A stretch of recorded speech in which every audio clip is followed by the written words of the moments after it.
Hi, this is Kimberly. This is a synopsis and a critique of Chapter 23 of the book Letters from Christopher, Tragic Confessions of the Watts Family Murders by Sherilyn Cadle. This chapter is titled Reflections from Christopher.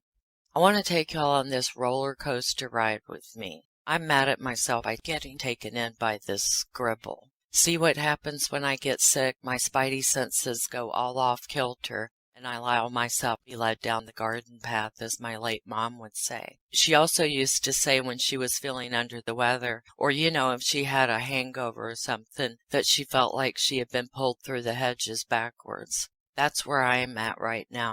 I've got this crazy upper respiratory mess going on with a headache that feels like my head is in a vise. But back to where I got snowed by Mrs. Scribble. That's scribe and Cadle put together. It's my new word for her. This is how my summary was originally. I'll let you know when I came back to my senses. I began, finally. We get to the part of the book she's been promising us. I'm tired of going over Discovery again, although I guess it was good to brush up on it. Cadle quotes Chris here throughout the entire chapter. I wish she had been more descriptive of if it was phone, in person, a letter, Morse code, carrier pigeon. She calls them, quote, informal conversations. Is one able to have a formal conversation with an inmate? And if so, is it black tie formal wear required?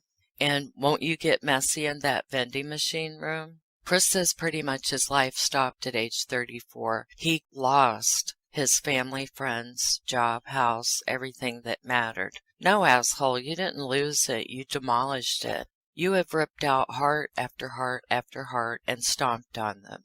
Hey, I know. Why don't you write to Dave Baumhover's wife and ask her how you have disrupted her and her husband's lives forever? What about all those people that had to go to Survey 319 and witness and deal with that indescribable nightmare and had to clean up after you? You disgust me. You don't even think past yourself and how you were feeling. Why does Chris always act like he's a scaredy cat bystander? I was surprised to hear Chris say that he and Shanann weren't meant for one another in this chapter. I suppose he's still mooning over Nikki. He claims he does not want to come across as though he's blaming Shanann. He says he was overwhelmed by her beauty when they met, and that he was not true to himself because of it. He could not relax and be himself. Well, what is yourself, Christopher? Tell us. I wish Mrs. Scribble would have asked him, who is Chris Watts? If you wanted to break out of that shell, you're supposed to start small. Like you should have hung that picture on the wall while they were in North Carolina. You could have gotten one of those huge pictures with the black velvet painting with a plywood frame. If I say Elvis paintings, I'm sure you can picture it in your mind. Only instead of Elvis, you could have picked out a gaudy NASCAR representation. I guarantee you would have felt like a bad, bad boy. But yes, you start small finding yourself. Your 6 weeks alone would have been a great way to spend your time.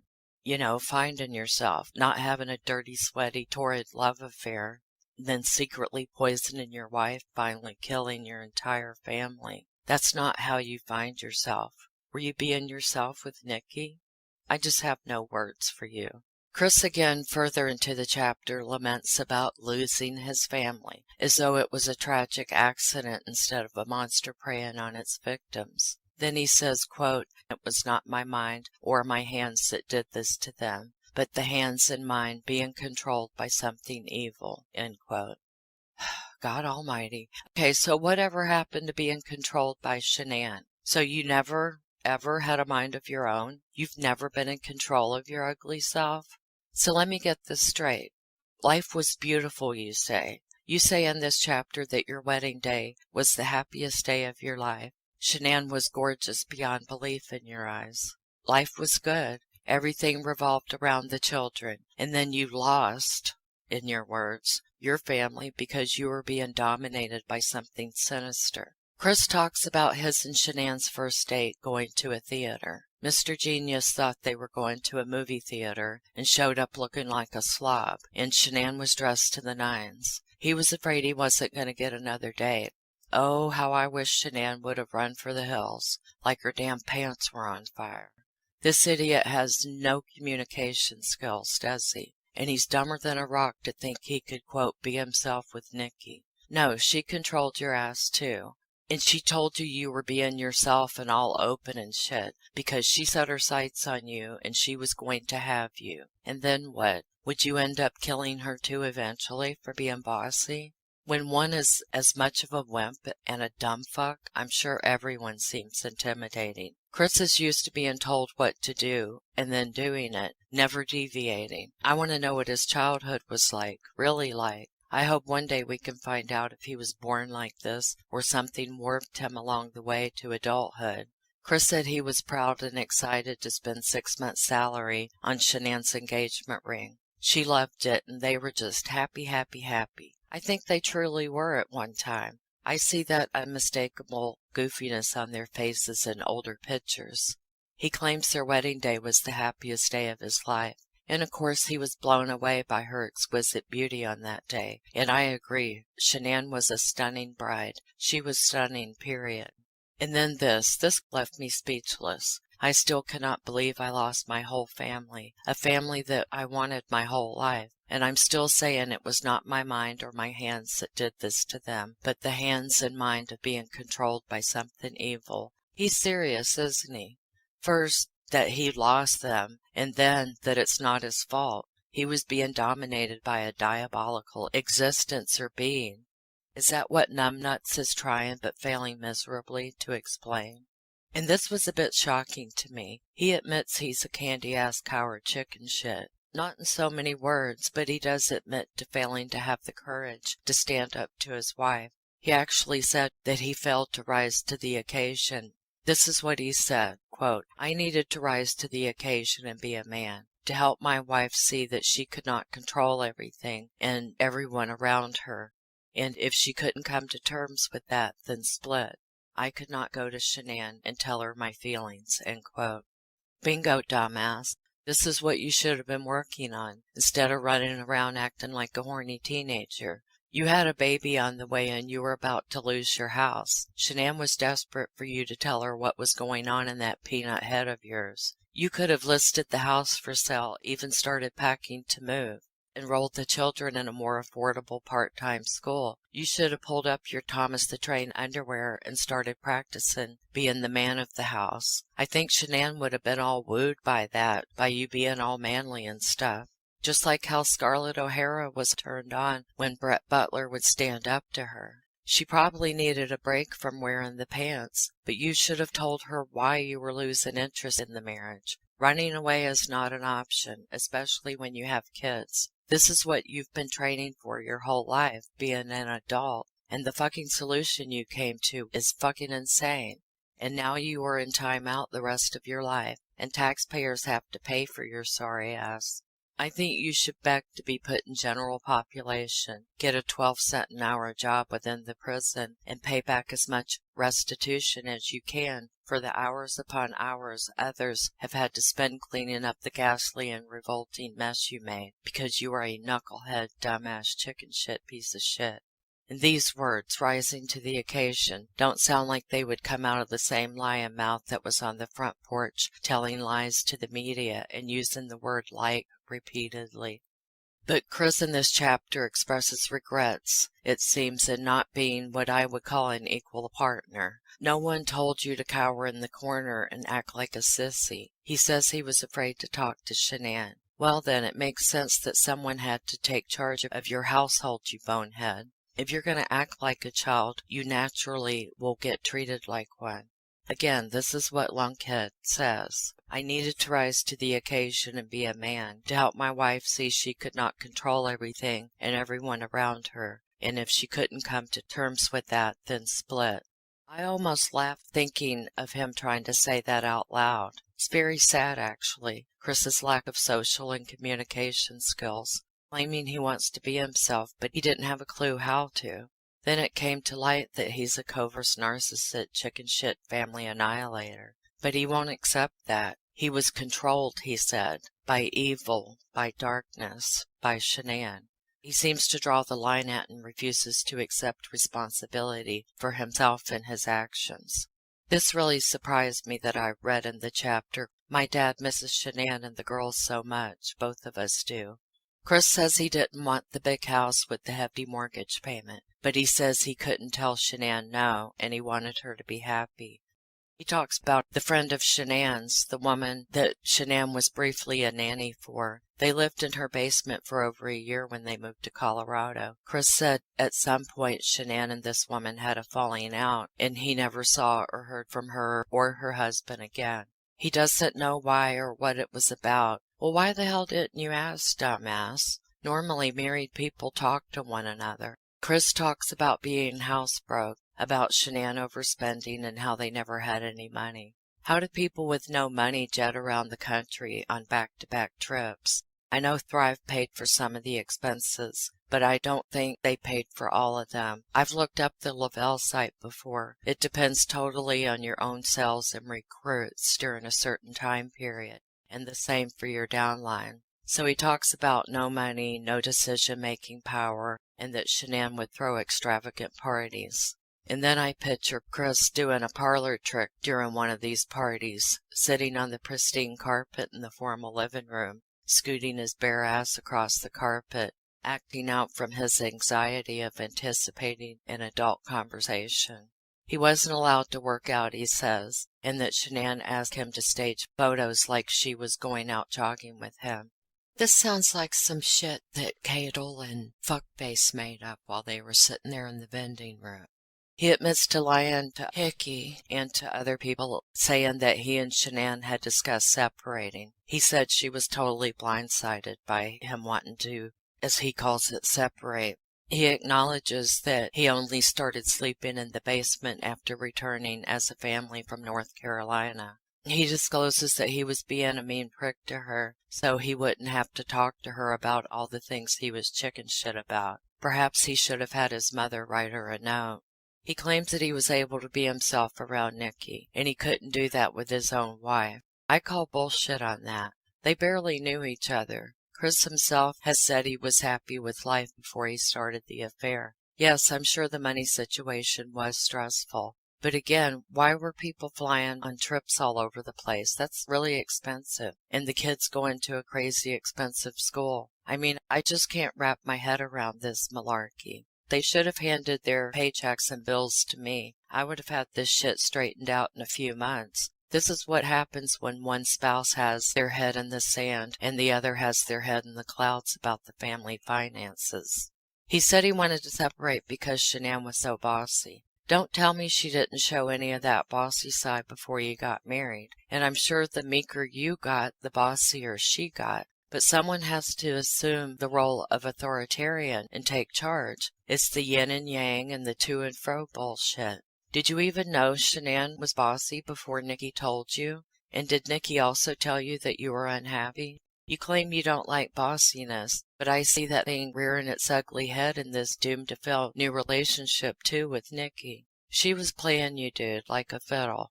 I assume y'all were into role-playing. Well, she was letting you be the big, strong man right up until she was walking down the aisle. Then she was going to snap your ass right back into place. I guarantee it. Chris says Shanann was keeping him from his family, and he was caught in the middle and yada yada yada. But she was actually trying to reach out to them and repair it. She was talking to her friends about it because you wouldn't talk to her about it, and because she knew she had gone too far this time with your family. She had already sent your parents a sonogram text that they ignored. I'm the type of person, well, I feel like this shit needs to be solved on the spot. It involved all of you speaking to one another. I would have taken Shanann to your parents' house and talked it out. It could have been done on a 2- or 3-way phone call, too, depending on how many people were actually involved. You could even use a mediator. Start with an email. Damn, there were so many ways to get this ball rolling. I'm pretty sure you could have gotten Shanann to cooperate because she was desperate to be close to you again. Either way, it was going to be fixed again eventually. You all did this time and time again. I've seen some very nice photos of Shanann and your parents getting along nicely after the wedding fiasco. I know this because Bella and Cece are in the pictures. So it could have been fixed. Heavens to Betsy, you weren't showing any initiative. You know, it's Shanann this and Shanann that. She would be bossy and my sister and her would fight and her and my mom and wah, wah, wah. Like a baby, you go on. Chris whines about Shanann and his family not getting along. Quote, I felt thrown in the middle all the time, and I just wanted all of us to get along. Well, Chris, I mean shithead. I know a lot of people that would like to throw you down the middle of an interstate at 3 a.m. when people are driving home from the bar drunk. The common denominator is you, Christopher. You needed to stop being a pansy ass. Look where it's gotten you. You were always going to be caught in that cycle unless you got strong. Not just a body, where you overpowered your pregnant wife and 2 very little girls. Can you not see that Nikki was going to fall into that similar kind of pattern eventually? Quote, I had been thinking about killing my family. I didn't want to, but I knew I was going to do it. I did not realize I would feel anger because I didn't know what it felt like. I just knew there was something in me that felt like it was controlling me. There was a feeling of something dark around me, end quote. Damn, 𝐏𝐥𝐸, did you always just let him ramble on about this, or did you ask questions? For example, was he alarmed with his thoughts? Did it occur to him to seek professional help? On the double? Chris Watts claims he doesn't blame Shanann, but yes, he kind of is. Or he has a lot of anger towards her. I just hate it when people say their wedding vows without listening to them and absorbing them. It's almost like until I get sick of the sight of your face, someone who I deem better comes along. Then he says he doesn't blame Sticky either and that she's a victim. But coincidentally, when he started hooking up with her is when he started thinking about killing his family. My God, man, did alarm bells not go off in your head? You couldn't have texted your dad?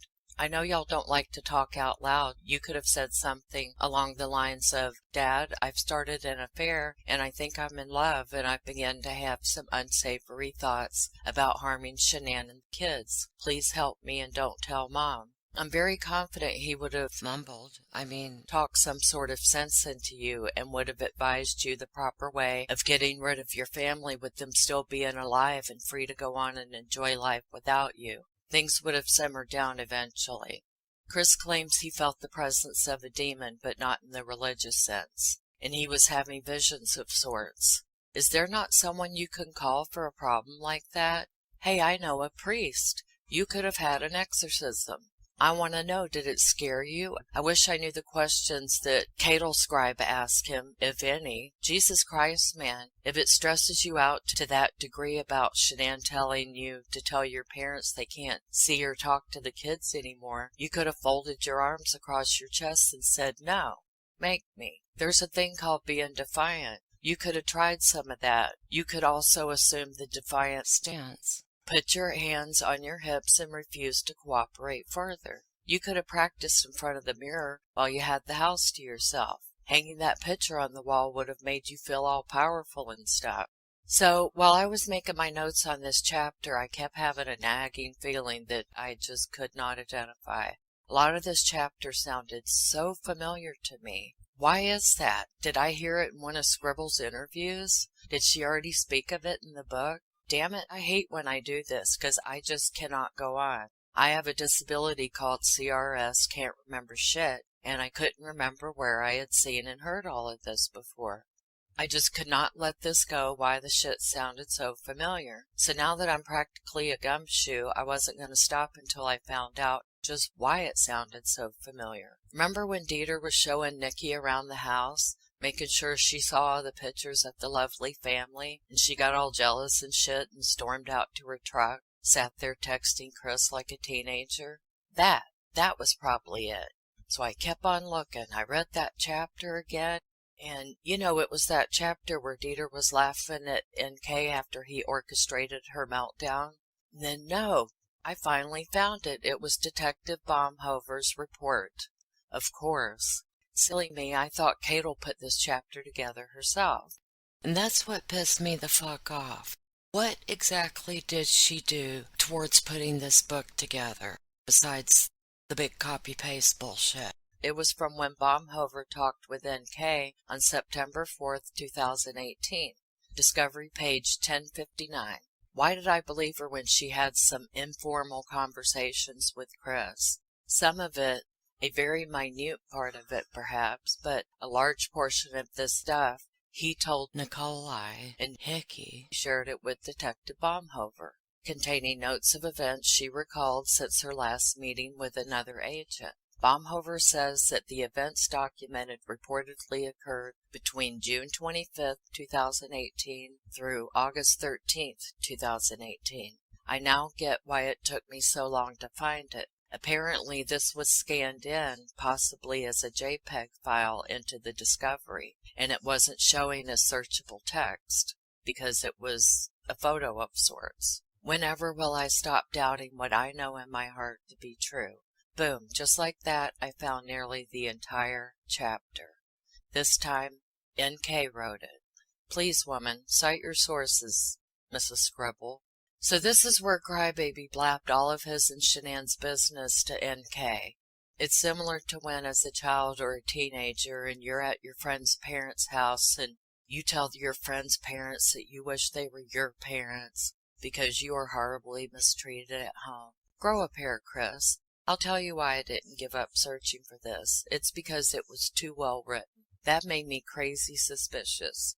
And I now know it's because Nikki wrote it. And I've seen from her work emails that she knew how to come across as professional when the occasion called for it. I'll be glad when I'm done with this book, really. And here I thought we were getting some stuff hot off the press. I don't think I like the integrity or the like thereof of this woman that wrote this book, or claims to have written this book. One could still say it was hot off the press, and that N.K. presented Detective Baumhover with a 7-page typed document that she generated. It appears, and I use that term loosely, but it appears 𝐏𝐥𝐸 the scribe may have peppered it up with some conversations with Chris Watts. Someone asked me why I refer to Miss Kessinger as Nikki. Simply, it's because that's how it is in the book, which I assume is how Chris Watts referred to her with Mrs. Scribble. I'm going to read Detective Baumhover's notes in a separate video. It's pretty eye-opening stuff. A lot of it sounds just like it would be too hard to make up. The part I'm talking about is the inconsistencies N.K. was getting from Fart Face. He can't keep a lie straight to save his life, and I can see why Mrs. 𝐏𝐥𝐸 formed a farce. I mean a kinship with Chris. I'm still mad at myself for believing Mrs. Scribble finally wrote a chapter for herself. I tend to believe the good in people until proven otherwise. I'm just let down by this whole thing. I thought she wrote a fucking book. No, she wrote a letter to Chris Watts. I am now questioning if she even spoke to him on the phone or in person. If she had, I feel like there would have been more in this book than copy-paste. We do still have a couple of chapters to go, so let's see. It takes me a while to lose faith in someone, and now the deed is done. I don't trust her. I don't believe her. Some of you may have seen a video on J for Justice's channel regarding some alleged text between Mrs. Scribble and Chris Watts' sister. I'll link that video in the description. Mrs. Scribble says those texts were altered. And who knows, someone is lying. I just don't know who it is. Just make your own informed decision. Chris then tells about a creepy letter from a creepy woman he got, where this woman claims to have been dreaming of Bella. It's very insulting to Bella's memory, and she told Chris he doesn't need to worry anymore because she is in heaven and happy. Yes, I know that. This after saying Bella was dripping with gasoline in the dream. Really? What in God's green earth is wrong with people? You know what, lady? Fuck off. Bella is very dear to my heart. All of Chris Watts' victims are dear to my heart. So please don't. Just don't. Fuck out of here with your bullshit. Why was this shit even put in the book?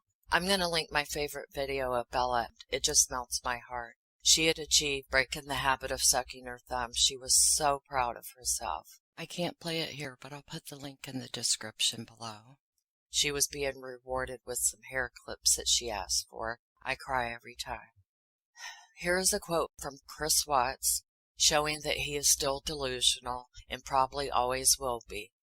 Quote, "My life, for all intents and purposes, was over, and then I received a letter that lit a fire in me. I was told God could still use me and that I could help others. Maybe I could reach those who were planning on doing something as horrendous as I did and offer them a way of hope. I could help save lives that way and serve for the rest of my life. If Chris Watts really could help others, that would be amazing. One can always hope. Discovery pages 1058-1065 comprise not only this chapter, but also Dieter's chapter from earlier in the book. It pisses me off that she quotes it as if it came from conversations or letters between herself and Chris Watts. It didn't. It came from our trusty discovery document. There are still well over 1,000 pages she hasn't used yet, enough for another 3 or 4 more books, mind you. The chapter ends with this, quote, "I hear my baby's voice every day as she tried to stop me from killing her," end quote. Chris, I hope that haunts and torments you until you take your last breath. And that will be the end of this video. I will pick up with chapter 24 in the next one. Much love and peace. Thank you for listening.